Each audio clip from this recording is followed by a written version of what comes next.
Ladies and gentlemen, the story you are about to hear is true. The names have been changed to protect the innocent.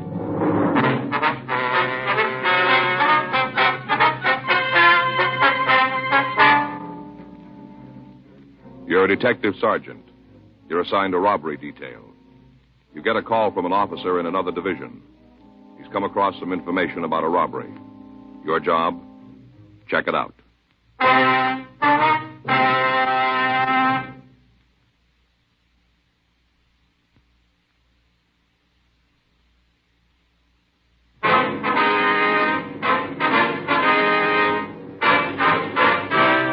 Dragnet, the documented drama of an actual crime. For the next 30 minutes, in cooperation with the Los Angeles Police Department, you will travel step by step on the side of the law through an actual case transcribed from official police files. From beginning to end, from crime to punishment, Dragnet is the story of your police force in action. It was Wednesday, May 18th. It was hot in Los Angeles. We were working the day watch out of robbery detail. My partner's Frank Smith. The boss is Chief of Detectives Thad Brown. My name's Friday. We were on our way down from the office, and it was 10:47 a.m. when we got to the R&I counter. Coke machine. I don't see him. No? It's quite a gadget, huh, Joe? What? A machine here. Real piece of work. Sure is. Here you are. Thank you. You stop and figure, Joe. All the wires in there. Levers. Must be a couple hundred wheels. Yeah. Johnny say why he wanted to see us? Mm-mm. Yes, sir. There must be 4 or 5 miles of wire in that thing. Yeah, at least. Why do you think he did it, Joe? What? Invent the machine. I don't know. Maybe he just liked to invent things. No, I don't think that's it. What's your idea? Well, a guy'd have to spend a lot of time to build something like this. Maybe a couple of years. Yeah? Figure now a person just has to step up, put a coin in, cup drops down, syrup pours in, seltzer, way it's all measured out. Yeah, a guy'd have to spend a lot of time on that. Yeah, I guess so. Sure. Got to be a good reason for thinking it up. Well, what's your idea? I don't think you could find a bottle opener. Yeah, sure. Joe? Frank? Hi, John. Oh, hi, John. Sorry I'm late. I got a call on my way out. No trouble. What do you got? Picked up a kid day before yesterday, carrying a can full of grass. Mm-hmm. Pretty rough kid when we tagged him. Wouldn't give us the time of day. How old is he? 17, just on the line. Uh-huh. I got to talking to him last night, started to relax. Guess he knew he was in trouble. Yeah. One thing led to another, and the kid ended up talking pretty good. What did he give you? Rumbled about his brother. Got big plans. Yeah. And a knock over a loan company.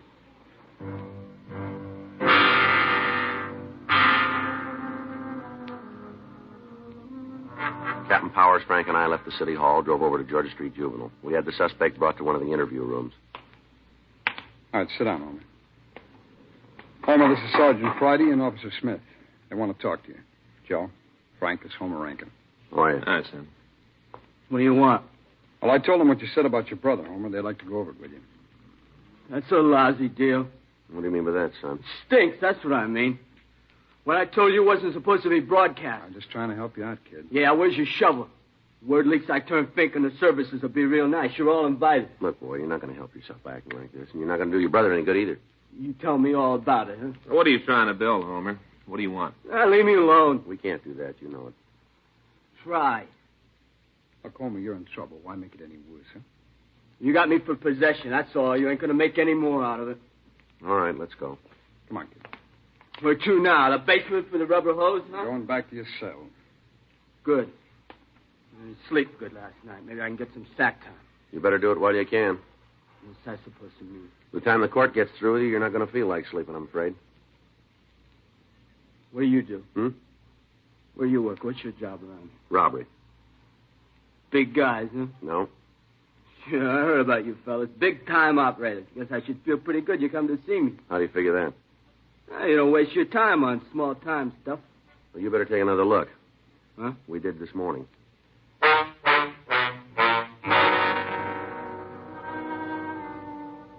We sent back to Captain Powers' office and got the name and address of the subject's brother. 12:10 p.m. We drove back to City Hall and had the name checked through R&I. Here you are. Thanks, Helen. It's a fat package. Well, Let's see the arrest report. it's long. Mm-hmm. Assault, burglary, 211. He's been busy. Yeah. You got a 5-2 there? Here it is. Who's he listed as the next of kin? White, Paula Rankin, 101st Street address. Better talk to him. No, You think the kid told Powers the truth? I don't know. Maybe just wanted to sound big. It's possible. Brother sure fits, though. Mm-hmm. Guy's been lucky. What do you mean? Well, all the arrests, he's never stood a conviction. Well, let's see if we can change that.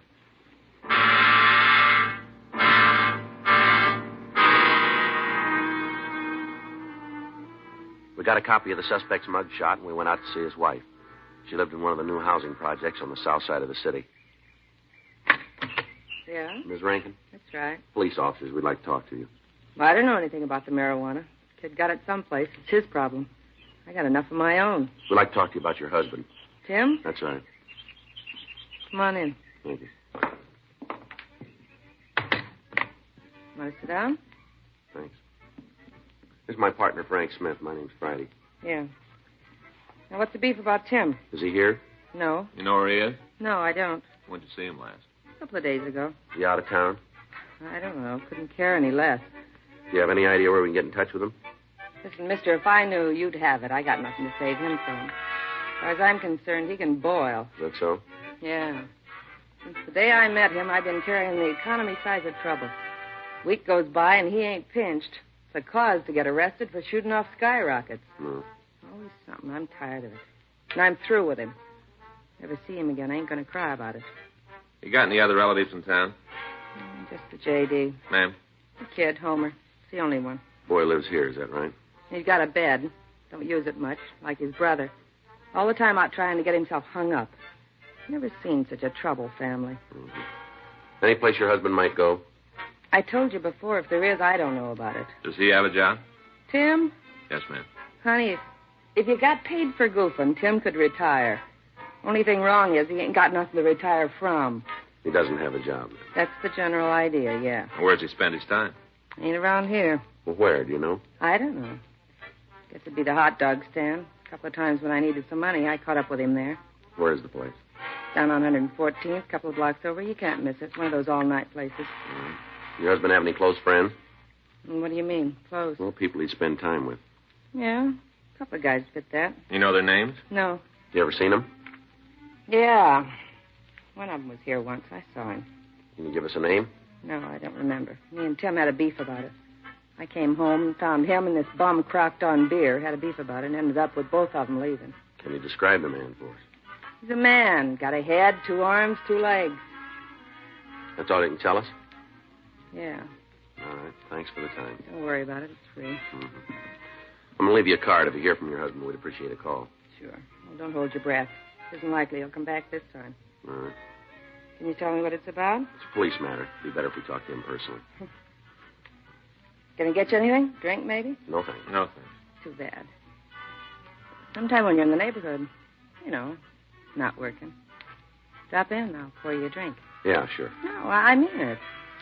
Girl gets lonely just sitting by herself. So company'd be nice. Mm-hmm. You're not married, are you? No, ma'am. That's nice. You drop by now. Anytime. You bet. Thanks again. Goodbye, Miss Rankin. Bye. Hey, Joe. Just do me a favor, will you? Well, sure, old buddy. What is it? Be quiet.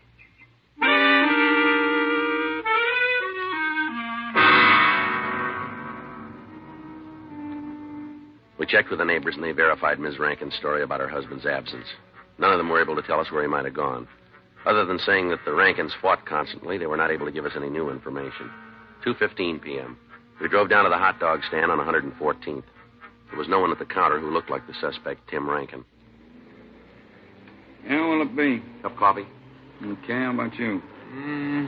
Number 6, I guess. You make that with cheddar cheese? Yeah.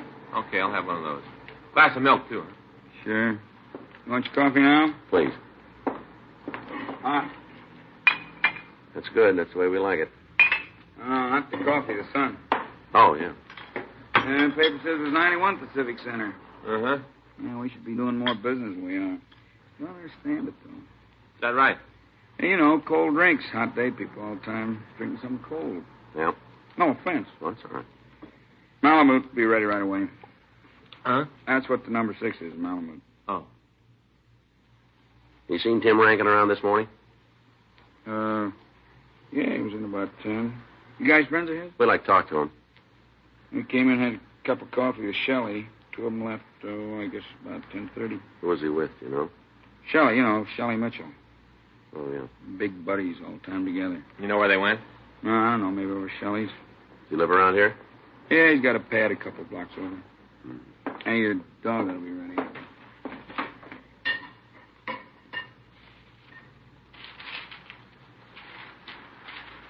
You know the address of that place? Mm-mm. I've never been there.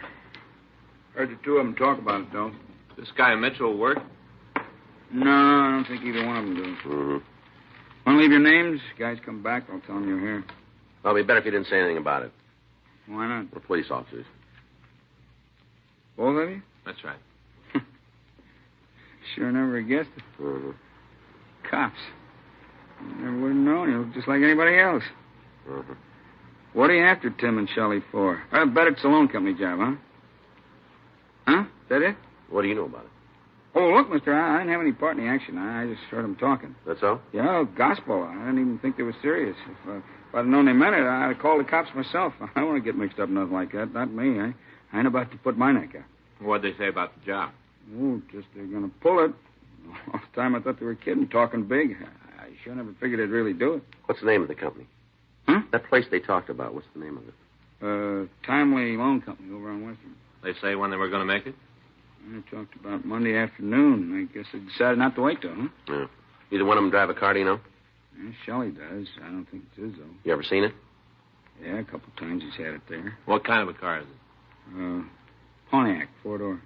Happen to know the license number? No, sorry, fellas never paid much attention to it. Either one of them say when they'd be back? No, it could be any time, though. They come and go.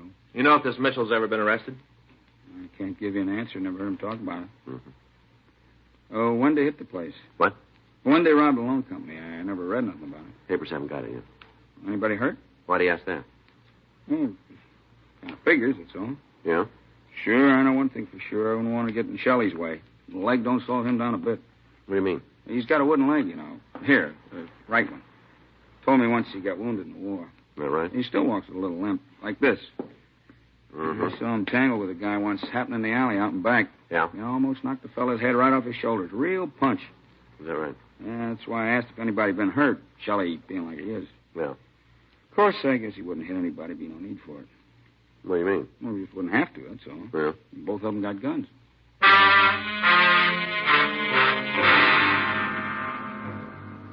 Frank and I arranged for a stakeout on the hot dog stand, then we went back to City Hall and ran the name Shelley Mitchell and his description through R&I. We came up with a possible that looked good.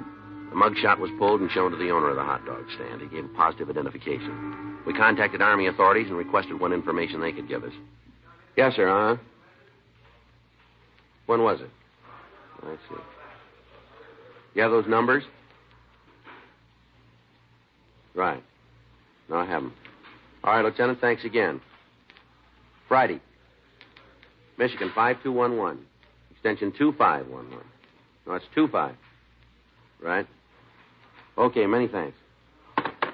How about it, Joe? Looks good. He was given a dishonorable discharge. For what? Theft. Spent a couple of months in the stockade, and then the Army kicked him out. Yeah. They'd like to talk to him again, though. Well, how come? Well, according to the lieutenant, it seems after he left, they got to check, and he didn't leave alone. What do you mean? Took 345 automatics with him.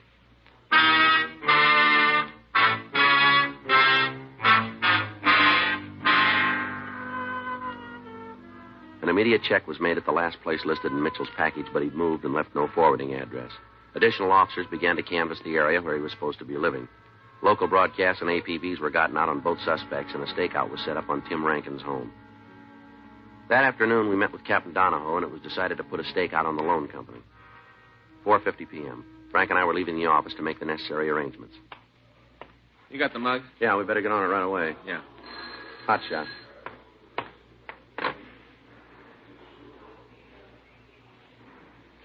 We missed it. Huh? Timely Loan Company. Yeah. Was just held up.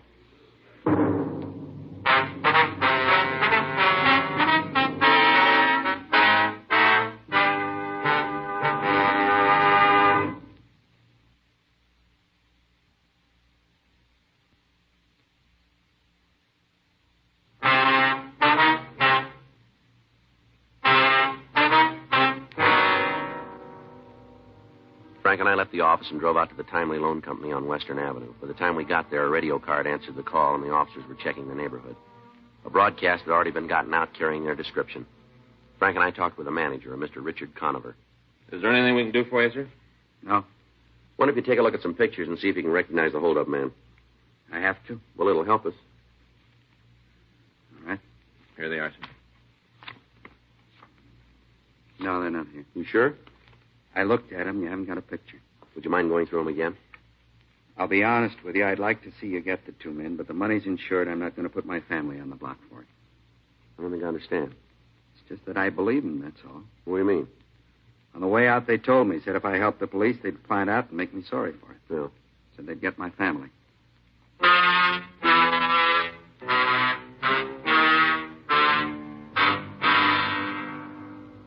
We went over the description Conover had given the uniformed men. It could have fit almost anyone.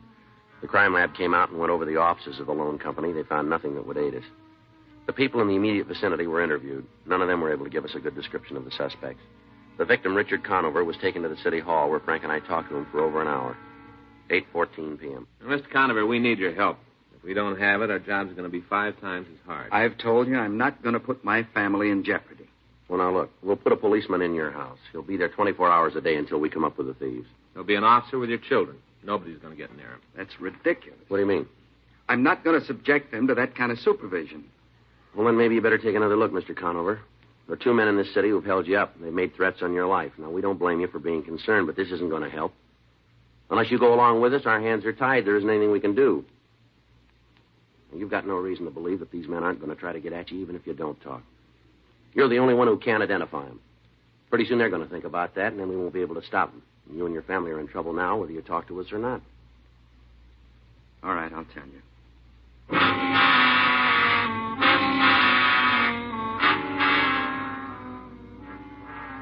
The suspects were positively identified as Timothy Rankin and Shelley Mitchell. Additional bulletins were gotten out on the 2 men, and the search for them was intensified.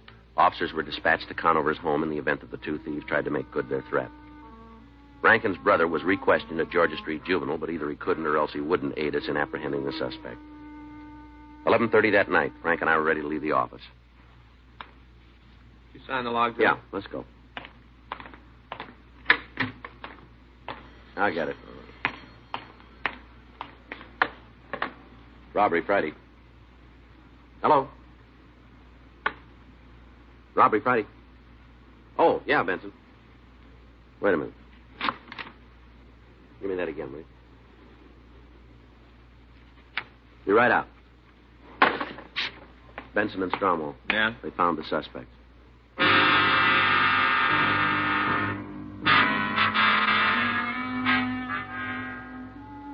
In canvassing the area around the hot dog stand, officers Benson, Stromwell, and Herman had checked a hotel.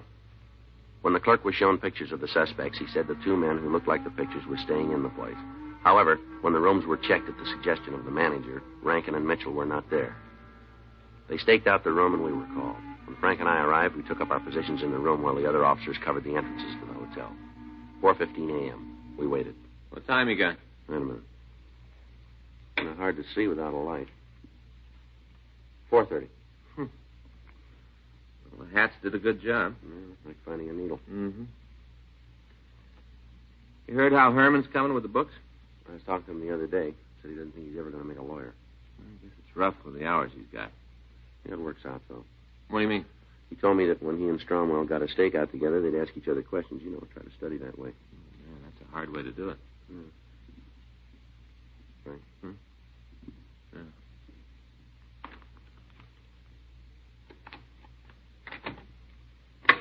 All right, Mr. Holder, right there. I'm doing like you say. I'm not going to cause no trouble. Turn around, face the wall. Yes, sir, just like Come you on, say. move. Hands up on the wall. Yes, sir. I'm doing it just like you said. I'm not rough. Here you are, Joe. Where'd you get this gun, Rankin? Shelley gave it to me. That's the truth, honest, mister. I got it from Shelley. All right, put your hands behind you. Yes, sir, right behind me. All right, you can turn around now. Don't shoot, mister. Huh? Please don't shoot. Turn around. Yes, sir. Where's Mitchell? I don't know. Oh, come off it. Now, where is he? Well, I don't know, mister. That's the truth. I just don't know. Yeah. Well, look, if I did, I'd tell you. Honest, I would. When'd you see him last? A couple hours ago. Where? A coffee place on Vermont, sir. Is he still there? I don't know. What was he doing? He was talking to another fella. Who? A guy named Randolph Bennett, sir. I'm not sure that's his real name, though. Is he coming back? No, sir. He doesn't live here. Clerk says he does. Well, who are you talking about? Mitchell. Oh, I meant Bennett. He doesn't live here. Mitchell does, but Bennett doesn't. Mm-hmm. Now, how about an answer? Well, I'm sorry, sir. I don't know what you're talking about. Mitchell, is he coming back? Well, I don't think so. Why do you say that? Well, we had a fight. I don't think he'll be back, sir. What'd you fight about? Well, it's something he wanted me to do. I didn't want any part of it. What was it? Well, he said if I didn't go along with him and Bennett, they'd kill me, and I didn't like the deal. What deal? Well, him and Bennett, they got a caper planned. I was supposed to go with them, but I didn't want to, sir. Honest, that's the truth. I really didn't want to. Yeah. You see, I was supposed to steal a car for him to use, and the more I thought about it, I didn't want to get in any more trouble than I am now. The two of you hit the loan company this afternoon? Yeah, that's right, sir. This fella Bennett, he was with you? No, sir. We met him tonight. Him and Shelley planned this other deal. They wanted me to go with them, but I didn't want to. Honest, that's the God's truth, sir. I didn't want to. That's why we had this fight. Well, what's the deal? Well, they figured to start out about 9 in the morning. Shelley's got it all figured. They say they can hit about 8 places, and the 2 of them are going to leave town. What are you talking about? Well, this deal, they're going to rob some loan companies. What about this fella Bennett? You know him? No, sir. He's a friend of Shelley's. They've known each other, though, for a long time. Where's he from? Oh, back east someplace. I'm not sure where. I just know the cops are after him, though. Why? Well, he broke out of jail while he was waiting to be tried. What was the charge? Kidnapping and murder.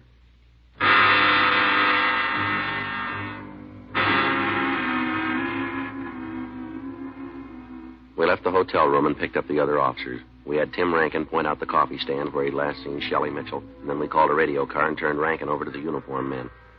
While Benson, Stromwell, and Herman covered the rear entrances of the place, Frank and I went in the front door. There they are, Joe. Halfway down. Yeah, let's go. Oh, I should have known you guys always talk big when it comes to doing something back down. A lot of fun kids around with that. We don't have to take... Yeah? You guys got a license to listen? Shelley Mitchell? Come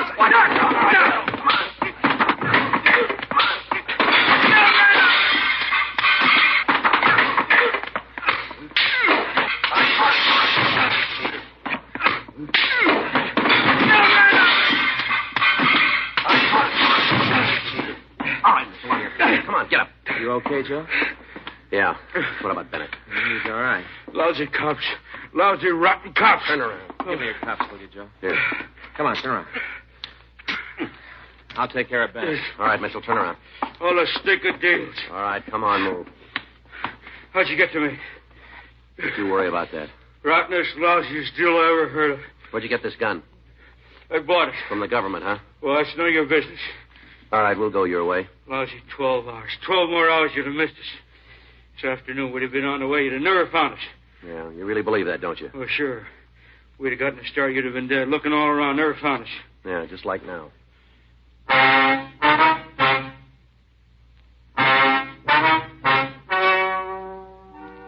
The story you have just heard is true. The names were changed to protect the innocent. On September 16th, trial was held in Department 92, Superior Court of the State of California, in and for the County of Los Angeles. In a moment, the results of that trial.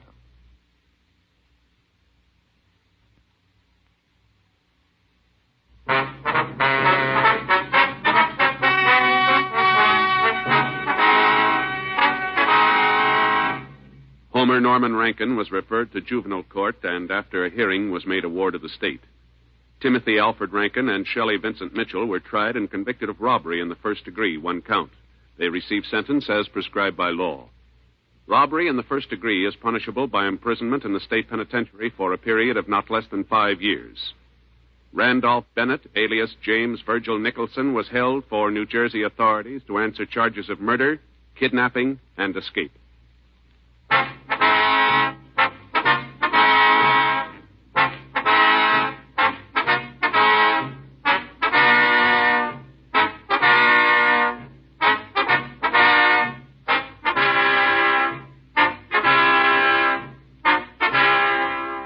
You have just heard Dragnet, a series of authentic cases from official files. Technical advice comes from the Office of Chief of Police W.H. Parker, Los Angeles Police Department.